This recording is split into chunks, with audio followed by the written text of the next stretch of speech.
একজন দর্শক আমাদের সাথে যুক্ত হয়েছেন। আসসালামু আলাইকুম প্রিয় দর্শক, কে আছেন আমাদের সাথে? নাম বলে প্রশ্ন করুন। আমি আব্দুল কাদের, চাঁপাইনবাবগঞ্জ থেকে। জি প্রিয় ভাই, প্রশ্ন করুন। মহিলারা নিজেদের মধ্য থেকে একজন ইমাম নির্বাচন করে নামাজ পড়তে পারবেন কিনা?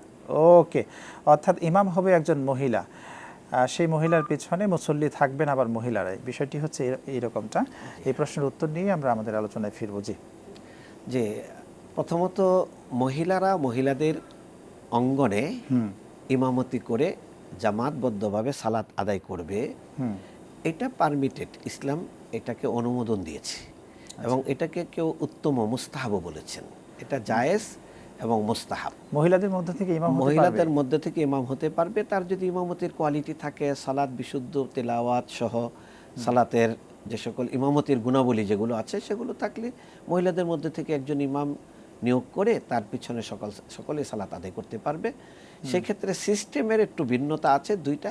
একটা জিনিস হলো মহিলারা যে ইমামকে সামনে দাঁড় করাবে না আলাদাভাবে। আচ্ছা আচ্ছা। মহিলাদের কাতারের মাঝখানে ইমাম সাহেব দাঁড়াবেন।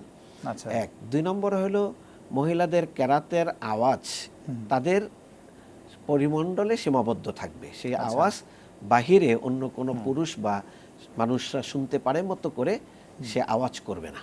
আচ্ছা, এই দুইটা শর্ত সাপেক্ষে সালাত আদায় করতে পারবে। এবং আমি একটা বর্ণনা তুলে ধরছি উম্মে আতিয়া রাদিয়াল্লাহু তাআলা আনহা। তিনি আল্লাহ রাসূল সাল্লাল্লাহু আলাইহি সাল্লামকে বললেন, ইয়া রাসূলুল্লাহ, আমি তো সব সময় মসজিদে যেতে পারি না। মসজিদে নববী থেকে একটু দূরে ছিলেন, তার বাড়ি ছিল। তখন আল্লাহ রাসূল সাল্লাল্লাহু আলাইহি সাল্লাম বললেন যে তুমি তোমার পরিবারের সদস্য এবং আশেপাশে যারা আছে তাদের কিনে তুমি এখানে জামাতে সালাত আদায় করবে তোমার ঘরে। তখন তিনি ঘরে একটা জায়গা প্রস্তুত করলেন। রাসূল সাল্লাল্লাহু আলাইহি সাল্লাম সেখানে নিজেও 2 রাকাত সালাত আদায় করে জায়গাটিকে তিনি মানে সালাতের জন্য অনুমোদন করে দিয়েছেন। আচ্ছা। এবং সেখানে একজন পুরুষ সাহাবাকেও আজান দেওয়ার দায়িত্ব দেওয়া হয়েছে।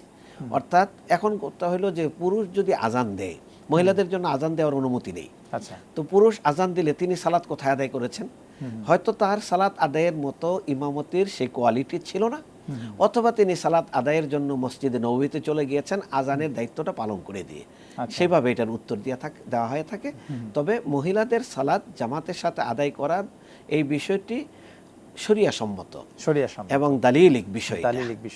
না, এই বিষয়ে হচ্ছে আমাদের সমাজে একটা বিভ্রান্তি রয়েছে যে না, মহিলারা ইমামতি করতে পারবে না। তাহলে মহিলারা ইমামতি করতে পারবে মহিলাদের জন্য শুধু? অবশ্যই মহিলারা মহিলাদের জন্য ইমামতি করতে পারবে। তা না হলে তো মহিলাদের সালাতের যে আল্লাহ রাসূল সাল্লাল্লাহু আলাইহি সাল্লাম বললেন যে জামাতে সালাত আদায় করলে 27 গুণ বেশি সওয়াব হবে, তাই মহিলাদেরকে এই সওয়াবের প্রয়োজন আছে না? যে আমরা উত্তর পেয়েছি। জাযাকাল্লাহ। একজন দর্শক যুক্ত হয়েছেন আমাদের সাথে। আসসালামু আলাইকুম প্রিয় দর্শক, কে কোথা থেকে যুক্ত হয়েছেন? নাম বলে প্রশ্ন করুন। আসসালামু আলাইকুম হুজুর। ওয়া আলাইকুম সালাম। কুমিল্লা ধর্মপুর থেকে। জি প্রিয় মাসুম ভাই, প্রশ্ন করুন। হাদিসে এসেছে একজন বৃদ্ধ মহিলা একটি বিড়ালকে বেঁধে রেখে খাবার দিত না। আল্লাহ মহিলাটিকে দুজকে পাঠাইলেন। এই হাদিসটি দ্বারা আমাদেরকে কি বার্তা দিতেছে, এর গুরুত্ব কি হাদিসটি? আসসালামু আলাইকুম। ওয়া আলাইকুম সালাম। জি, আপনার প্রশ্নের উত্তরেই যাব। হাদিসে যে মহিলাটা বিড়ালটাকে বেঁধে রেখে খাবার দিত না এবং পরবর্তীতে তার নামে জাহান্নামের একটি ঘোষণা এসেছে, যদি আপনি বলতেন এর মাধ্যমে কি বোঝানো হচ্ছে?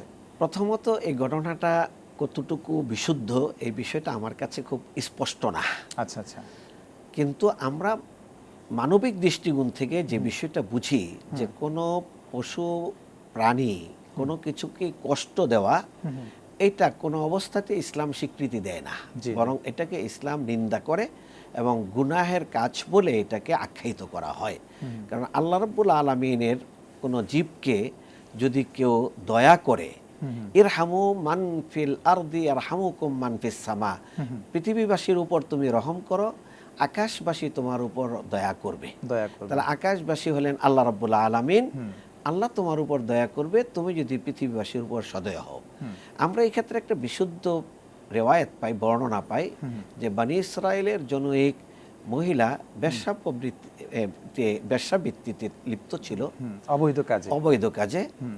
গভীর রজনীতে সে ফিরছে আর একটা কুয়ার পাশ দিয়ে যাচ্ছিল, দেখছে যে পানির পিপাসায় একটা কুকুর সেখানে সে খুব কাতর হয়ে আছে। আচ্ছা। তখন মহিলাটি দেখলো যে এই কুকুরটার প্রাণ বাঁচাইতে হলে তাকে এখনই পানি পান করানো দরকার। হুম, হুম।